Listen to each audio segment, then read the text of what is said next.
the heck is going on, everybody? Welcome back to another episode of the Kinda Funny Xcast, your home for all things Xbox here at Kinda Funny. I'm one of your hosts, SnowBikeMike, and of course, I am joined by my two incredible co-hosts. They make me smile each and every day, and gosh darn it, I hope they make you smile each and every week. Starting us off over there, we got Alanah Pearce. Alanah Pearce, how are you today? I'm doing great. How are you doing? I'm wonderful, Alanah. Thank you for asking. It's been another week away, and I know you do nothing but awesome, cool, radical stuff. So tell me, what's one cool thing you've done? Mike, I got an Xbox Series X. Should we just jump right into that? Here we go. Okay, jump right into it, right Alanah. Here. It's a beefy boy. It's very big, as you can tell. But this is the box. I absolutely love the top. The fact that that's not LEDs. It's just the way that the plastic is lined is so cool. We've got my little hard drive in the back there. So yeah, we have it. We have hands on. We will get into that, I imagine. Heck yeah. We'll be talking this episode about early hands-on impressions and everything that goes into that. So look forward to that. We'll hear from Alanah in just a little bit. But over there, we have our other co-host, the rogue one, Mr. Gary Whitta. Gary, how have you been? How's your week been, my man? It's been good. I don't have anything as exciting as getting a Series X in the mail like Alanah did. Let me see. Oh, I got a flu shot today, which you should all do as well. Everyone watching and listening at home, don't forget to get your flu shot. More important this year than ever. That's the end of my public service announcement. I appreciate that. I love that, Gary. Remember to wash your hands, practice good social distancing techniques, wear your mask whenever possible. And gosh darn it, we here at the Xcast and at Kinda Funny want you to be safe and healthy throughout the year. So take care of yourself and take care of your loved ones. Mike, great PSA. Can we make it so that you can announce all public safety PSAs? Like if you were the person at the train station who's like, please stand behind the yellow line so you don't get injured. I'd be just walking around smiling all the time. The positive vibes. Like, how could you say no? I feel like, if Mike was the face of that, of public health campaigns, we'd probably have a lot more compliance. Yeah, everyone is just feeling good. Let's make that happen. Who do we call? Greg, do you know someone? You guys always make me blush and smile, and I will take that opportunity if anybody ever wants to pass it along to me. But that's enough of that. Let's jump right into into the show. Some quick housekeeping news for you. Of course, this is the Kinda Funny Xcast. Each and every week, I get Gary Whitta, Alanah Pearce, and Barrett Courtney to come talk Xbox with me and with you, best friends. So make sure to go check us out on youtube.com/Kinda Funny Games every single Saturday at 6 a.m. We will be posting live to that and on podcast services around the globe. So do me a favor, like, share, and subscribe. Show it off to all your friends. And of course, get in the comments. Let me know what you like from this episode. Give me everything that you got under the video game sun. On top of that, of course, we have two cool announcements here. Number one, Alanah and Gary. Greg Miller has now finally completed his first ever playthrough of Halo Combat Evolved. Little quick cheers for him. Hey, congratulations, Greg. You did it. First you and made last, it through. probably. What was the takeaway? What was the takeaway? You like it? Barrett, I don't think it was overly positive. There might have been some almost tears yesterday, from what I understand. Because remember, they were playing on like the hardest. I forget what it's called. Legendary. Yeah, they were playing Legendary because Tim is really good at Halo. This is Greg's first run through of Halo 1, and from what I understand, there were some major frustrations near the end of that game yesterday. Beef with Halo and Legendary is that you, no matter how well you play, run out of ammo very quickly. If you play solo, and then I have to use weapons that I don't like so much, so I tend to play by choice, or use the strat where if you're playing co-op, just have your teammate kill you so you can respawn and get your weapons back. But like the minute that I don't have a battle rifle and I have an assault rifle instead, I'm like, game's garbage. The game sucks. Stealing battle rifles off of Marines as much as I can. You're like, give me that, dude. I need this. Pretty much. Get out of here. Maybe we should have put you with Greg Miller over there to help Tim and him. But they are now done. So we will continue our Xbox weekends here at Kinda Funny. Hopefully you are enjoying those. YouTube.com/Kinda Funny Games. Greg Miller's playthrough will continue to go up mission by mission, episode by episode. So enjoy your awesome Kinda Funny Xbox weekends. And now we're heading into October. And my producer, Barrett Courtney, and the Kinda Funny team have another fun project. So to end housekeeping, let's let our producer, Barrett Courtney, tell you about Donktober. So if you don't know, here at Kinda Funny, October has been renamed Donktober, blessing Adeoye Jr. and I, who grew up loving Donkey Kong 64 are playing through the entire game over the next 4 weeks to celebrate this game that we absolutely loved. This is all you've ever wanted. This is literally like the peak of my career, probably. If you don't remember, back in January when we were fundraising on patreon.com/kindafunny and patreon.com/kindafunnygames, one of our stretch goals that we hit was Blessing and I would stream Donkey Kong 64. What would that look like? We weren't sure at the time. Fast forward a few months later, Blessing admitted to me that he has never actually rolled credits on the game. He has gotten really far in the game, but he never gotten to that final boss, and I knew immediately what Donktober needed to be. It's all building up to Blessing Adeoye Jr., who has built so much of his brand on top of loving this game, to finally beat the game for the first time. So join us later today. If you're watching this or listening to it on podcast services around the globe, later this afternoon, 12 p.m. Pacific time, over on twitch.tv, or twitch.tv/kindafunnygames.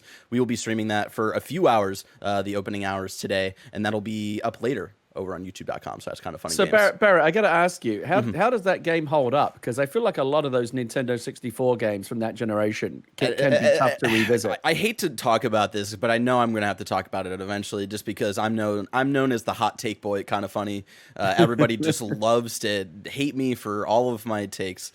Mario 64 is a game that, like, going back to it, especially most recently trying to play it on the Switch, and like right now it's one of those games I'm just not in the mood for. But that's been a game that I've tried to play over the last couple of years, like even on Wii U, and there's a lot of choices in that game that I don't think hold up. Donkey Kong 64, I will say, however, holds up very well. I played through it a month ago before giving Blessing the Kinda Funny Wii U to stream it, because I wanted to see like how long it would take me to play through the entire game, doing the minimum requirements of that game, just because on average it takes like people roughly 20 to 30 hours to beat it. And I was like, all right, we only have so much time to stream this game throughout Donktober. How fast can I beat it? And I was able to do it in 12 hours solid. So I'm feeling confident. The game is really pretty. It's really fun to control all of the different Kongs. If you're like Blessing and I, we love a good collect-a-thon, even if it goes a little too above and beyond on collect-a-thoning. And it's weird though, Barrett, because Banjo-Kazooie is superior. But I notice you're not playing that. Yeah. It's almost it was a Banjo-tober here or something. Yeah, let's make Banjo-tober happen. We're doing it on the Xcast. I mean, I made the request on Kinda Funny Games Daily early this week. I'll make it again now. Donktober, that's got 31 days.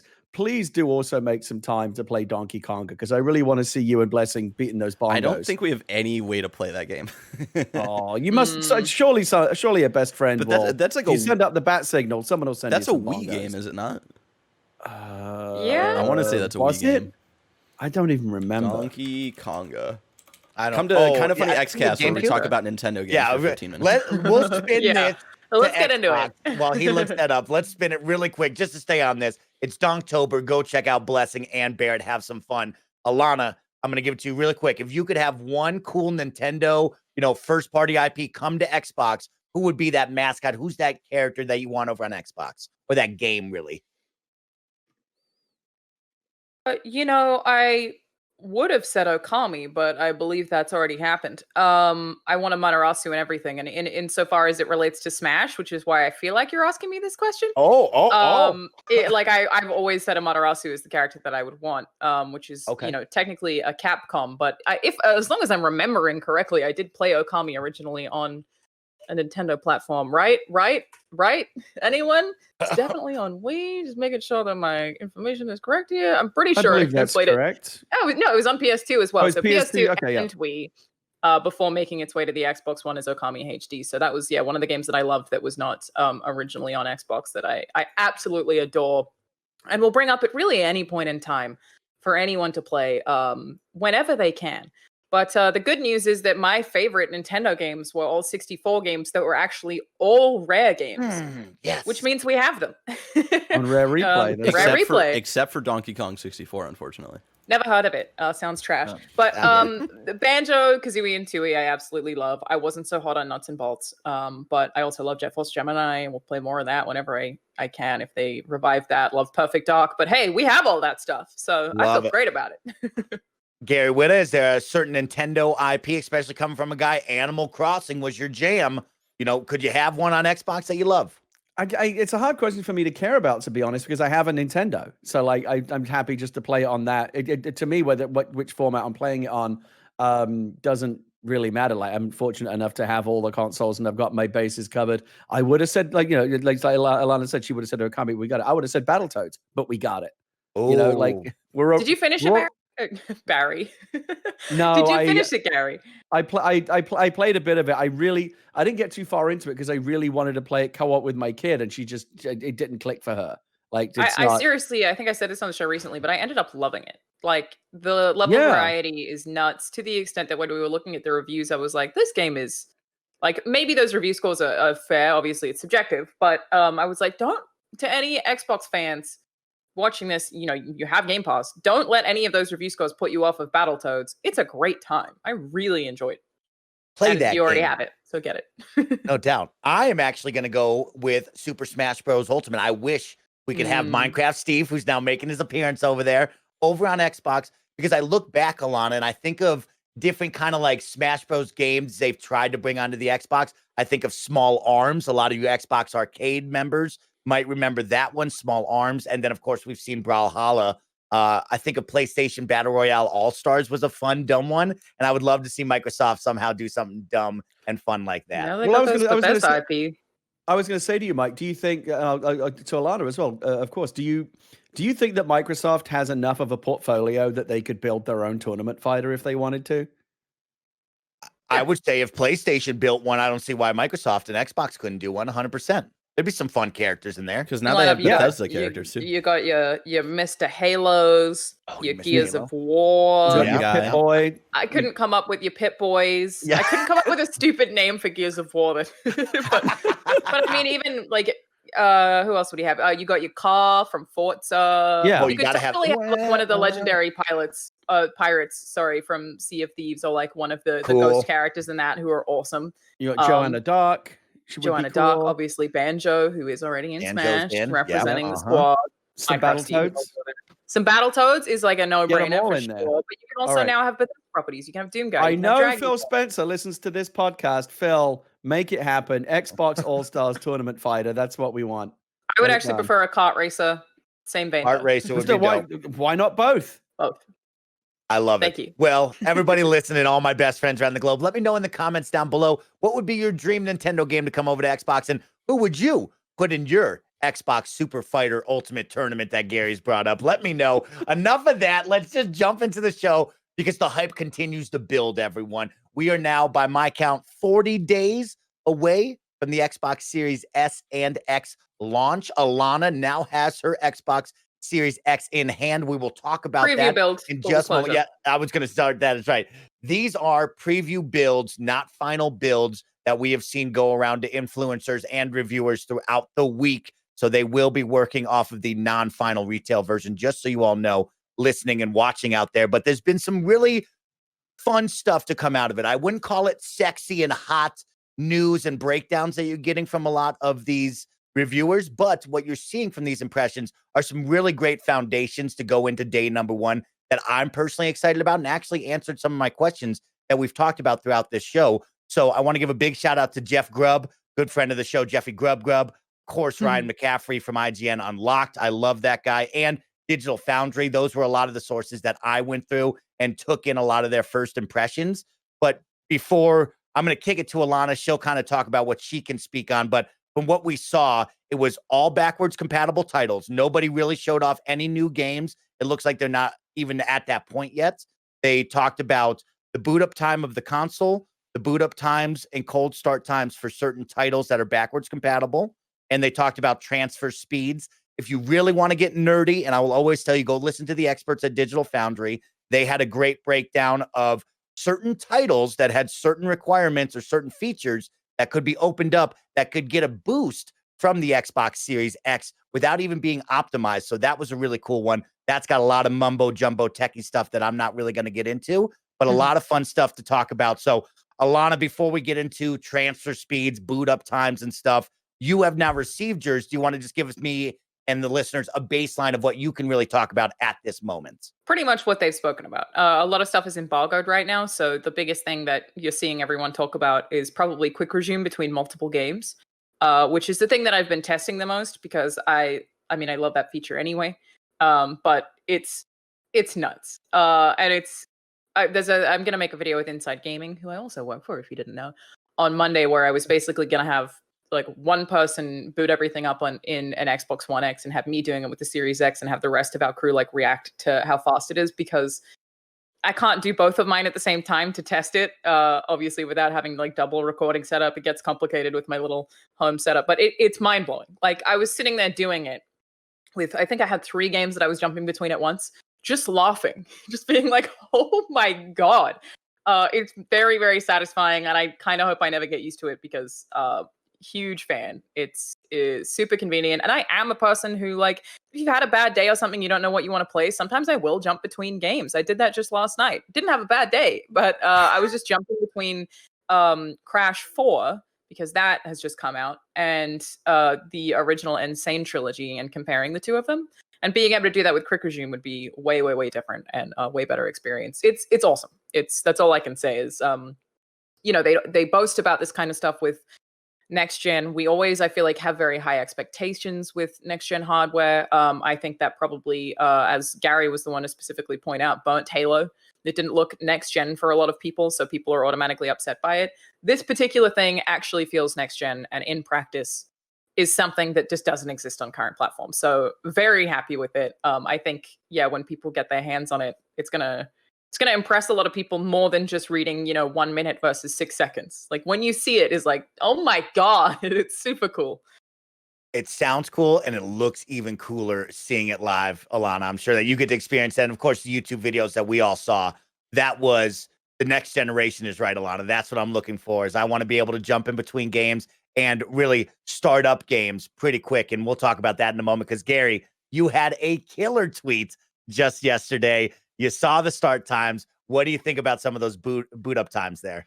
Well, I gotta say, Mike, I disagree with you when you say that this isn't this stuff that we're talking about isn't like the sexiest stuff. I think it's very sexy. I do too, actually. I think not having to. I'm like, we've seen in console gaming, going from the old days of cartridges where you would slap a game into the cartridge slot and be playing it instantly, literally within 1 second, you'd be playing, to all of this bloat as games have now gone onto discs and hard drives, and there's massive installs.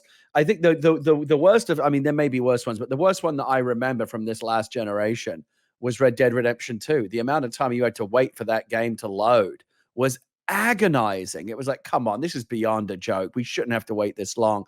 So, and it's not just that game. There are many, many other offenders. And I feel like one of the single simplest and best quality of life improvements that we could have asked for would be a drastic reduction, not just in load times within games, like individual boot ups and load when you go to a new level or a new section, but being able to flip back and forth between games. And it seems like from a lot of the comparisons, I've watched a bunch of these side by side comparison videos, taking like Outer Worlds, on a 1X and then on a Series X, pressing A on both of them and seeing which one boots up more quickly. I've seen it with Tony Hawk, and a bunch of other popular games have been tested in that way. And it's night and day. Like it's obviously noticeably better.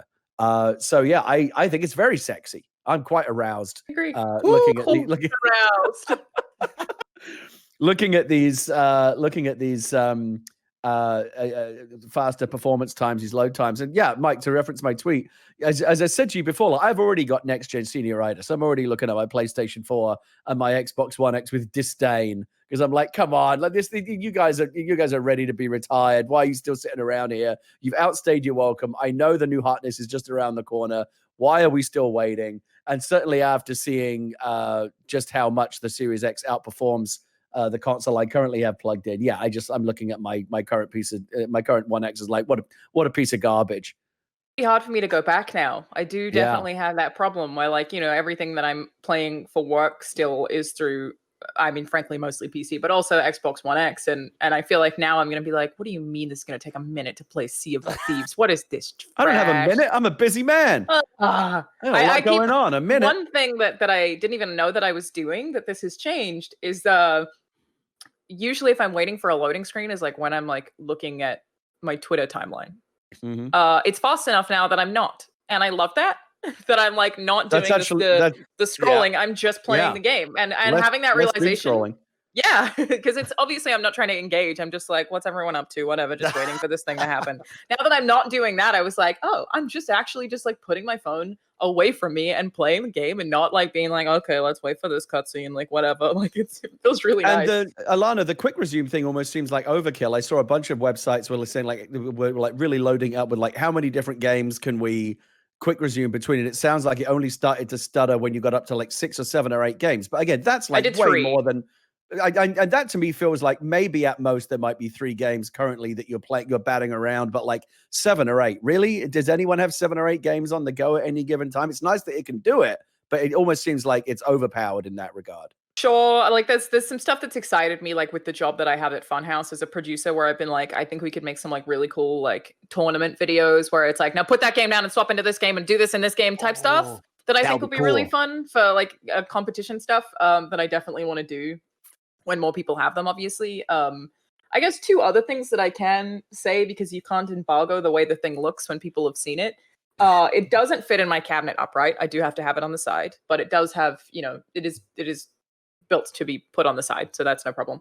But also this thing, and this is such like a small complaint, but it's, worth pointing out just because I've noticed it in everyone's photos, picks up grubby fingerprints real bad. Alanah. If you're getting your greasy mitts on it, it's all over it. I don't know what it is. It's something about the mat that I don't feel like I have with any of my other Xbox Ones. But this one, it'll if you're sweating and you're touching it, you're gonna need to wipe it down. I have a comment and a question for Alanah on, like, again, just the physical part, which, as you say, it's hard to embargo. Like, we've all seen it. Right. One comment was, I saw a lot of people saying, if you're a parent, be very careful about placing the thing vertically, because those vent holes on the top are absolutely big enough for a kid to drop a pencil or a crayon into, or something, or something that shouldn't go. I mean, those holes on the top are pretty big. Yeah, they are. Yeah, really. Just be aware of, like, if you've got kids in the house, things could easily disappear down those little holes. And then just generally, Alanah, I wanted to ask you, because like you can look at all the pictures and all the dimensions and all the size comparisons in the world, but you never really know until you actually see it in the flesh and get your hands on it. When you first pulled it out of the box, was your impression, was it like, oh, it's wow, it really is big? Or was it about what you expected, or did it surprise you in any way in terms of the actual size and weight and shape of the thing? Obviously super subjective, and everyone will have a different reaction to that, but mine was, oh wow, it is really beefy. And I expected it to be really big, but it certainly, especially because I'm spending so much time looking at all my Xbox One X. I just got the Cyberpunk one, which, by the way, is so cool. It has like this light up in the dock thing. Anyway, because that's the console that I frankly think I see the most. This thing in comparison is huge. But I will say I feel like this design is it looks smart. Is what I think of it in person. Like, where, you got those fridge vibes on the internet where it just looked like a big dumb box. It is a very minimalist design that I feel like having it in my display cabinet on the side, it just looks really neat. It looks tidy. It doesn't look obnoxious. And I'm a really big fan of that for sure. But definitely big, definitely heavy. Yeah. I mean, Sony's got you covered if obnoxious is what you want, for sure. If you want to have like the overly designed contour design. And Alanah, I think, am I right in saying that, like, if you want to align it vertically, if you want to stand it up, there's like a little circular base that you add on to it? Is there's like a separate piece?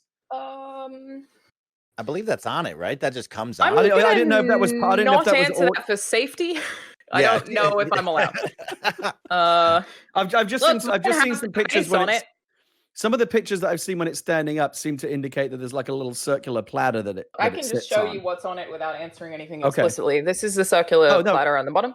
There it is. Okay. And is that a fixed piece? On this side, we have these. It's rubbers. Oh, got it. I don't want to answer the fixed piece question. Okay. All right. Got it. But it stands well. And you said it's a bit of a fingerprint magnet? Yeah, real bad fingerprint magnet. Like that's definitely, like, I know it's such a minor thing that really doesn't matter in the grand scheme of things, but like if I just grab that, can you guys see that? It matters to me, Alanah. I'm gonna wear gloves touching this thing from now on. Seems similar to like the Joy-Cons. Like if you have the great Joy-Cons on a Switch, seems very because those can get real printy and stuff like that. Yeah, I mean, I was only even comfortable mentioning that because, you know, I've seen so many people who posted photos with theirs that you can see the fingerprints over it. And when I posted my photo with mine, I made sure that I wiped it first. So I was like, you can't really embargo what everyone is posting pictures of. So I'm just sort of confirming the pictures that, it gets fingerprinty. So I guess it's just like, you know, if you're not going to move it much, just clean the front when you set it up and then it'll be fine. But I feel like my other Xbox One X's or the Xbox One in general just haven't done that, so I'm not. Maybe it's because I have designs on most of mine at this point. I don't know.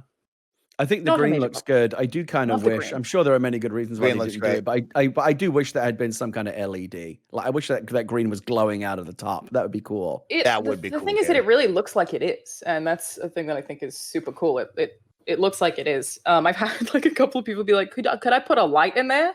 You'd be like, I mean, maybe, but I don't know why you would. Well, you know, people are gonna. I think people will be modding it for sure. People have to do those RGB modifications. Probably, and it's plenty of room.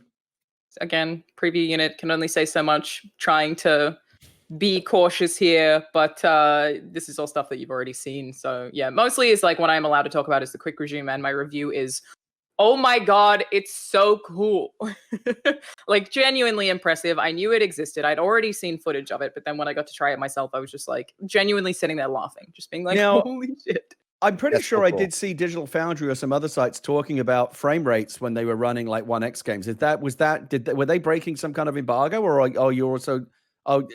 people also allowed to talk about performance at this point? I can talk about backwards compatible, certain backwards compatible games and how they run. Which is specifically what I'm allowed to talk about, the load times and the startup time in total. Can't talk about the UI.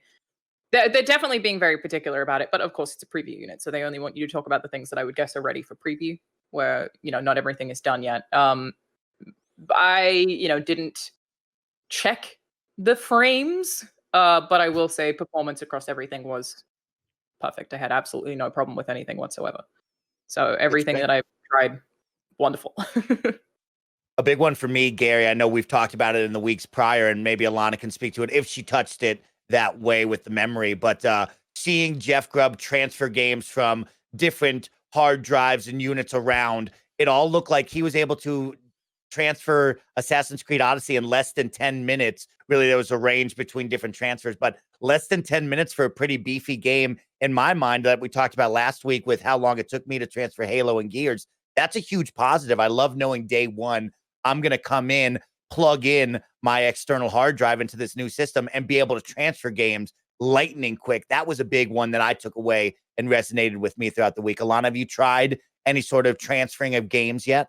I haven't, because I don't do that. I have 3 Xbox One X's like permanently set up, and funnily enough, I know what is installed on each of them because they all have different purposes. I've got my one that I play in bed, I've got my one in my living room, and then I have my one that I use for streaming or whatever. So sometimes if I want to, I will just move the stream one to my bed instead of hard drives, because I'm in a studio apartment. So for the record, they're all a meter apart, maybe.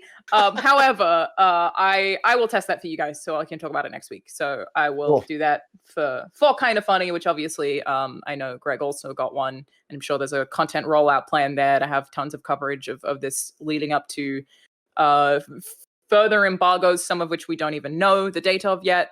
But yeah, I can do that as a test for you guys. See how fast those speeds are and see how I like it. Speaking of Mike, since we brought up Greg, I do want to go on record once again as saying the fact that Greg Miller got one of these things before you and me is a disgrace. let's just acknowledge that. He's the boss. Something's broken. Something's not right. Phil Spencer, you're fired. Let's just say this, best friends. I have a gigantic list that I will send to Alanah and Greg and be like, please answer as much of this for me, because I'm eager to have all do of the that. answers. Yeah, I can't wait. I wouldn't traditionally do that kind of thing in terms of testing hardware for that specific thing. Like what I care about is how the video games run for the most part. But happy to test anything you like to talk about here for sure. Yeah. Would you say that the quick resume and the load times, given that you'd heard a bunch of stuff about how they were much improved prior to really getting your hands on it, would you say that the real world experience of that matched your expectations or exceeded them? Exceeded.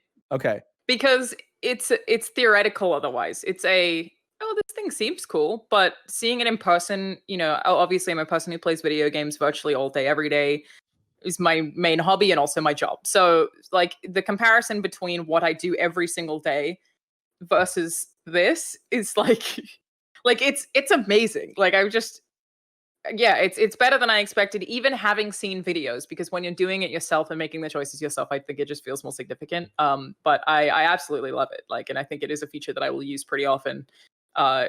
Just so excited by it. Like, this is the first time really with like next gen, because generally, again, I'm a person who cares about video games more than anything, which is why like I don't have a tremendous amount of platform loyalty. Like what I care about is cool games, and that's what I want to talk about. This is one thing like that fully outside of just cool games. I'm like, oh my gosh, which like obviously still feeds into it being about video games and how fast I can play them. But it's made me like super excited about next gen outside of the particular titles that I'm excited about. Heck yeah. And as you should be, because when you see that loading time, I mean, Gary Whitta, did you see this loading time from Ryan McCaffrey? I'm talking Red Dead 2 on the Series X, 1 minute and 5 seconds compared to the One X at 2:43 was what he was clocking in on. Yeah. Oh my gosh. I don't know how we have gone 7 years staring at the television screen. That is the difference between acceptable and unacceptable to me. I had a hard time with Red Dead Redemption 2, to be honest with you. And one of the reasons why was those load times were interminable. I'm really glad. And I think that it was interesting to see like the table of games that, it wasn't always like a similar like for like, comparison in terms of, this one went from like 2 minutes to 30 seconds, and this one, but it wasn't always the same, kind of relatable, second per second difference, because obviously every game's, coded differently. But I think it was Outer Worlds, or there was another game that went from like 58 seconds to 10. Yeah. I mean, you're going to notice those differences for sure. Yeah. It's Sea of Thieves that got me the most. Really? What do you know how fast that was off the top of your head? Or did you feel it? What did you think? Haven't timed it, because like I just got it last night at maybe like 6 p.m. and mostly like did everything I did in vein of excitement more so than vein of work at this point, which like will be this weekend where I'll start like writing my stuff down and covering it properly. But I kind of didn't realize with that game specifically that it can take a really long time to load up. It can take a long time for you to get in. You do see loading screens pretty frequently. It feels like it's instant. On top of speed, Greg Miller said that he's never seen Fortnite load up faster, which I said, Greg Miller, he checked Fortnite. You're ridiculous. That's right. This is why it's wasted on him, Mike. I said, Greg Miller, I'm not happy with that. Absolute pearls before swine. What a tragedy. Didn't even try Halo. What an injustice. He's having some fun. Gary, I want to switch over to you, and Alanah, I'll come back to you. I don't know how much you can really answer with the new system, but maybe last generation. Gary, you've been around in this space for a long time in the industry. When a new console or PC launches, what were some of the first things you wanted to dive into and start playing around in to give impressions on? I like to poke around the UI and the front end and just see what the new user experience is like. From the little that I've seen, some people have been. I see that Larry Major Nelson's been posting some footage. It doesn't look again from what I've been able to see that's been publicly released. It doesn't look radically different. Just kind of a little slicker and shinier version of the UI that we're used to on the Xbox One. But I like to poke around the UI, see how snappy it is, see what the kind of the front end user experience is like. Again, a lot of it is going to come down to these quality of life improvements. Again, I've said it a million times, but people think I'm silly, but I really mean it. Just simply being able to charge the controllers via USB-C, so we don't have to fuck around with god awful micro USB cables anymore. Just little things like that really please me. I will say the other thing I really like, and again, this has been publicly released, and this is one of those little nerdy things that we always enjoy when a new console comes out, is I really like the new startup sound and startup animation. Just things like that make you feel like, yeah, this is something new. This is a new generation. They do a very good job. I think they must have like ASMR people that come in and consult, like, here's a really pleasing sound that, will make people feel happy as they boot up their console every time. Whatever that little chime is, or a little jingle when you launch a console for the first time. My favorite one of all time is actually the orchestra tuning up for the PlayStation 3. Remember that one? I used to love that. And remember that? You must remember that. Maybe I bet if you played it for me, maybe I would remember it. Oh, it was a favorite of mine, and I really like the new one. Yeah. Excuse me, for the Series X as well. Look, I don't think this is going to be a revolutionary. The UI is going to be much the same. The games are going to be much the same, except better. I really think the biggest and most noticeable thing, and maybe it's not surprising that this is what Microsoft has led with in terms of what they've made available first for people to talk about in this embargo, is just the snappier performance when it comes to load time and quick resume. And I really, really appreciate on the PS4 how well their rest mode works. It's also true on the One X, just being able to turn on the console and the game's basically been held in that suspended state. You can get back to it right away. Is always really pleasing to me.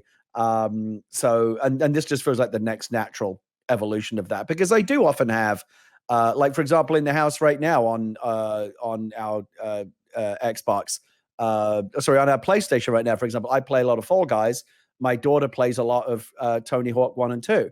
Anytime you want to switch over, wow, yeah, I mean, yeah, this is a legit game. This is a whole gamer family. This is the gamer household over here. and then Spiritfarer. There's a bunch of different games that we're all bouncing back and forth between. And every time you switch, of course, there's that wait, because it has to reload the entire game. Quick resume is going to make that go away, and I think that's going to be awesome. I'm really, really excited about that. Can't wait to. And I think Alanah's right. It's one of those things where you even seeing it on a video where they're booting up 2 games, and it's always a really compelling demonstration. Like they did one the other day with Tony Hawk 1 and 2, and you're already skating around the park on the Series X when the loading bar is like halfway done on One X, and it really does throw it into stark relief. But even then, you're still kind of just watching that on a YouTube video. I think it's when you see it for real in your living room that you're going to go, oh yeah, okay, I get it now. That's what happened to me. Yeah, for sure. Yeah, it's really cool to hear you get hype about Alanah, right? Because like even Ryan said from IGN, he was like, this feels like a $500 machine. It does what I want. And so that's really cool to, like, everybody that's got it and shared their small insights that they can, everybody's been very positive on it, which is a great sign to see here in this first week of impressions. You have positive impressions. I have nothing negative to say about it, I guess, other than it's a bit smudgy. Do you feel really like, Alanah, I don't know what your setup's like at home, but you said you had to arrange it horizontally, like inside your cabinet. Has to be, given that it's big, even horizontal, are you able to put it into like a slot there and feel like there's still plenty of room and airflow around it? Yeah, totally. But that is, just the nature of the way that my setup is. It's next to one of my speakers, and there's still plenty of room for it horizontally. Because it's really about the same length as an Xbox One X. So if you can sit an Xbox One X, it's going to take up that amount of space. It's just taller by probably about 3. So yeah, fits perfectly. Looks really tidy. Like I said, it looks really neat, and is certainly. Well, no, I feel like I shouldn't say that either. Basic things that I'm not allowed to say. Just like, yep, fits. I will kick the same question to you, Alanah, but I'll say, hey, if you're embargoed, you don't have to answer. But maybe on previous generations, what were some of the first things that you'd like to look at when you get this new console? What are some of the first things you want to go see? I always want to play a pretty video game. Okay. That's always my first thing. Is like, what game do I want to play first? Just to see what it looks like. I know when I got my new TV, I put out a Twitter poll. I was debating between Forza Horizon, God of War, and Red Dead Redemption 2, and I ended up going with Red Dead Redemption 2 as my 4K TV christening video game. So that's generally what I want to do, is like, but what does the prettiest thing on this look like? And in this instance, like, Forza Horizon is obviously going to be an absolute stunner. But yeah, I definitely also like startup sounds. I like a new controller. But yeah, for me, I mean, obviously having a launch library of exclusives is a big one too, of what games can I play, and can I play all of them? And that's obviously not the case right now. We don't have access to any games that are coming out just yet, obviously.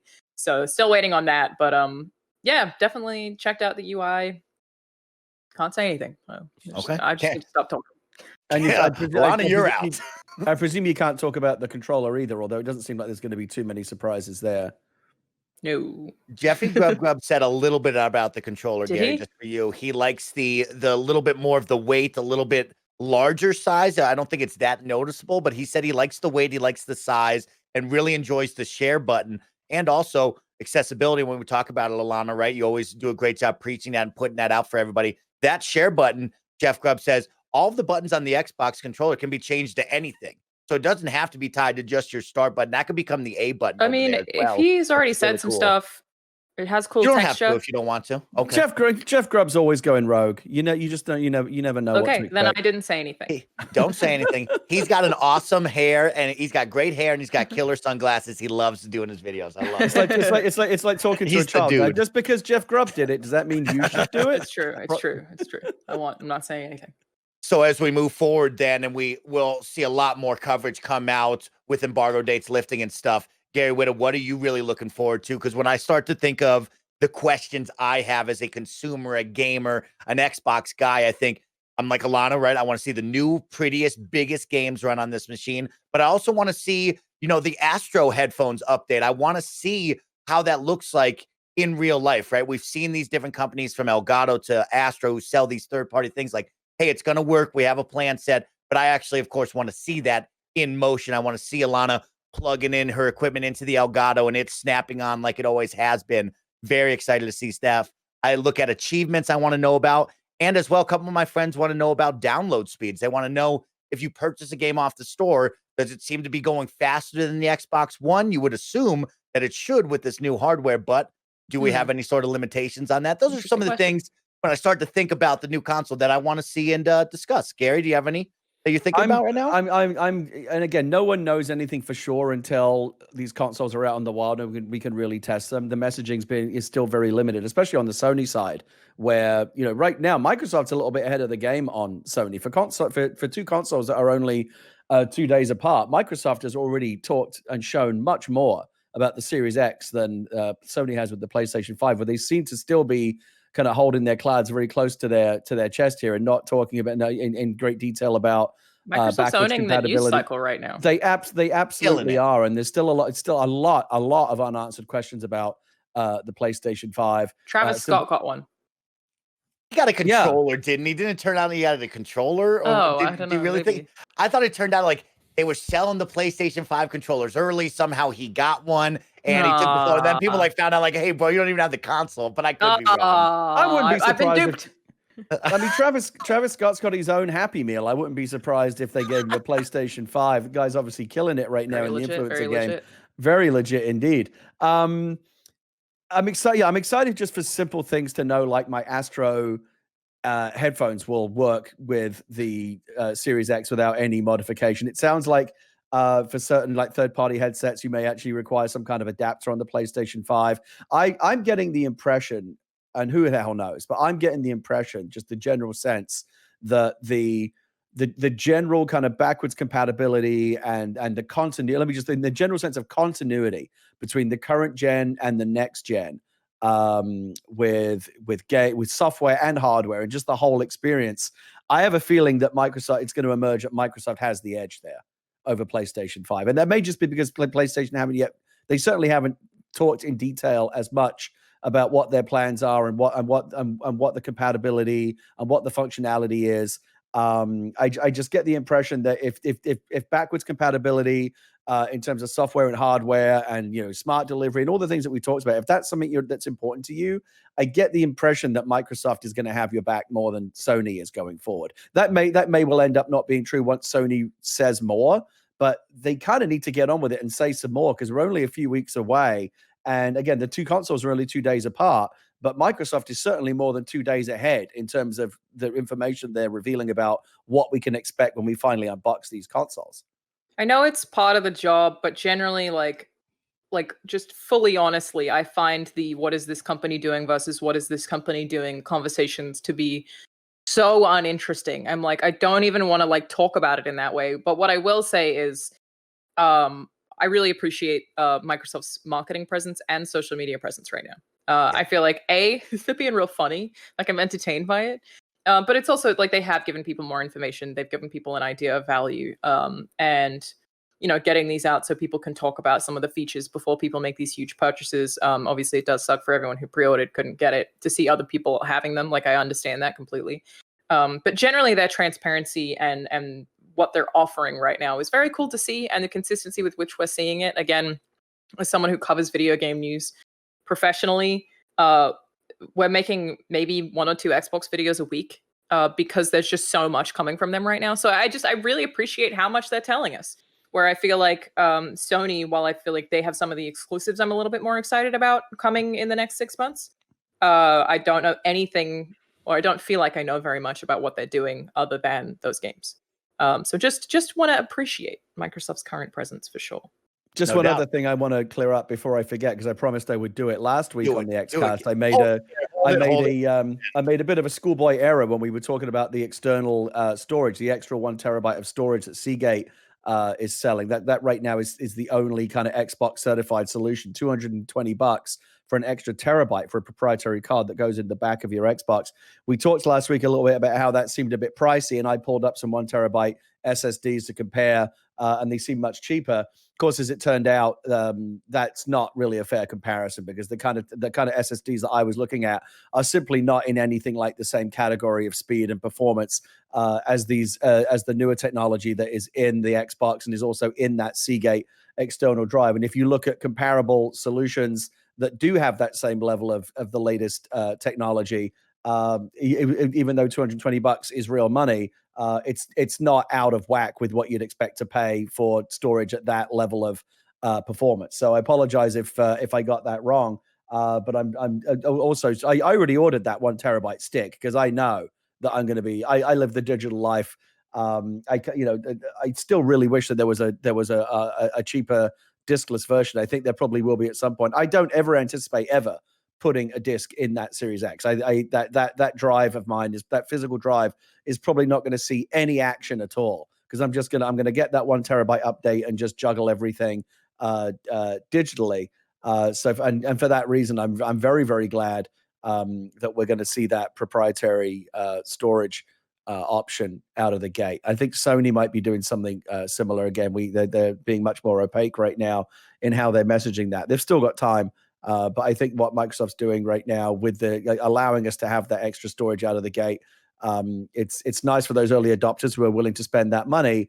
And I think you're going to see more third parties coming to market with also more competitive, and there'll be more competition in the external storage game for people that want to boost that 1 terabyte. Because don't forget, it's not a terabyte. It's one of the other things that we saw was, once you account for all of the system software and everything that needs to live on the system all the time, the OS, you're actually looking at closer to about 800 gigs of usable space. So that for people that do want to juggle a lot of games digitally and have a big game, if you want to be quick resuming those, even 7 or 8 games, like really, really big games, will fill up that 800 gigs real fast.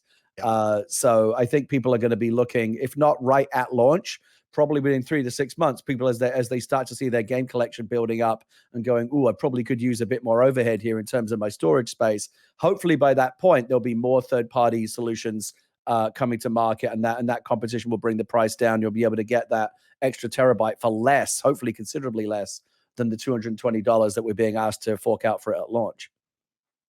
Really well said, Gary. Thank you for that one. And another really fun one coming from Ryan McCaffrey, right, is he was gassed up about seeing all of these old backwards compatible legacy titles on that new hardware going so much faster, right? And those weren't even the optimized titles. So he was like, "Oh, I can't wait to get these games over there." It's going to be a fun conversation about storage as we start this generation and move forward with the price tag of the expandable little memory card and what games you're putting on, what games you're moving. But the transfer speeds that we saw this week were absolutely killer. They were super fast, and they made me feel really good about, like, hey, if I need to shift games, if I need to move games, this isn't going to take all day, which is huge for me. And back to what Alanah said to wrap up this podcast, as an Xbox fan, Xbox is killing it. Team Xbox on the social media front is keeping it fun. They're keeping it lively, and they're keeping me informed when I need to be. They're open, like Alanah said, and I've had a ton of fun seeing all the preview coverage. I've seen a lot of people celebrate Xbox recently, which is what I love, right? I'm a big Xbox guy. I want to give you the high fives when you celebrate Xbox. And man, oh man, as we just got done with preview week number 1 of the console with people's hands on and us sharing our thoughts, this is so exciting moving into November 10th for sure. I can't wait. The last thing they posted was a Crash Bandicoot meme. They're the best. I'm just really enjoying it. Is it a good one? Yeah, hold on. it's like pixelated Crash with whoa, and then HD Crash with another whoa. Oh, hell yes. That's great. I love it. Yeah, I appreciate it. I need to show this just because it's so show it off to everybody watching as we start to end out our podcast for another week. Of course, you can take a look at how whoa is right. I love it. Wow, is that so really cool. What the old Crash looked like? Yeah. Man, I mean, like that's like the shape Look he's at his in weird and stuff is like button. a meme thing, but yeah, that's like the pixelated version of Crash from Crash 1. Yeah, what is the deal with the giant belly button? That's just weird. Whoa. Who knows? But to end the show, we got some fun stuff here. So let's go through it right now. Doom Eternal is now on Xbox Game Pass. So make sure to go download that. On top of that, you will have EA Play coming to Game Pass on launch day with their catalog, which is going to be a ton of fun. You have a really awesome Xbox activation alert. That's right. Everybody take a deep breath. If you're driving along, pretend like this is a car commercial. Introducing the Xbox Hall of Fame, celebrating gamers who have achieved excellence on Xbox One. Are you ready to join the ranks of the elite? The description reads, make your mark in Xbox history, win an Xbox Series X, and more. Think you have what it takes to enter the Xbox Hall of Fame? Everyone can win. The top 8 performers from each country will secure epic prizes, while 10 other fans will be rewarded for just taking part. Make sure to go check out the Xbox Hall of Fame. We're going to be touching on it next week and the week after that, this really fun activation that they've brought in to say goodbye to the old generation and hello to the new generation. So all my achievement hunters out there, if you got big gamer score, if you've been playing Xbox Game Pass titles, or if you've been doing none of that legacy stuff, guess what? There's also Xbox trials you can get in throughout the week and throughout the month to get involved and possibly become Xbox Hall of Fame. That's your fun one right there. Alanah, I'll kick it to you to end the week. Where can everybody find you? What awesome stuff are you doing? And what can we look forward to next week? If you can share that with us. I don't really know what you can say. I am at Charizard on everything. It's my name in the middle of Charizard. You won't remember how to spell it, and that's fine. But I also work for Funhouse and Inside Gaming, so really just making a lot of content over there right now. We'll have some cool coverage stuff up, like I mentioned, on Inside Gaming of the Xbox Series X where possible. But I will also probably have a video on my personal channel actually showing off Quick Resume in the next couple of days. I should be able to record that tomorrow. So that's pretty much it for me right now. You're the coolest. Gary Whitta, talk to me. What do we got going on this week, and where can everybody find you? 2 of the shows that I do regularly are taking the week off this week. We'll be back next week. Talk Guys, the Fall Guys Talk Show. We'll be back next Friday. Dungeon Crossing, the Animal Crossing D&D show. We'll be back next Saturday as well. Both shows are taking a bit of a rest due to some scheduling stuff. But yeah, also I'm gonna be streaming more next week over on twitch.tv/Gary Whitta. My PGA 2K21 rivalry with the Penny Arcade Boys continues. And Alanah, I will remind you once again, I'm not kidding about this Baldur's Gate 3 thing. When that drops next week, I really want to get into it. We're doing it for sure. Keep an eye out for both of their social medias right there. Of course, I am SnowBikeMike alongside my producer, Barrett Courtney, thanking all of you for tuning in to another episode of the Kind of Funny Xcast. Remember, your home for all things Xbox here at Kind of Funny. Another Xbox weekend is coming your way right now, so make sure to enjoy that. And of course, kick it off with Donktober as well. Twitch.tv/kindoffunnygames. Barrett and Blessing will be playing through Donkey Kong 64 Saturday after you're listening to this, so go check out social media. Thank you all so much for tuning in and allowing us to power our dreams. We'll see you next week. Goodbye, everybody.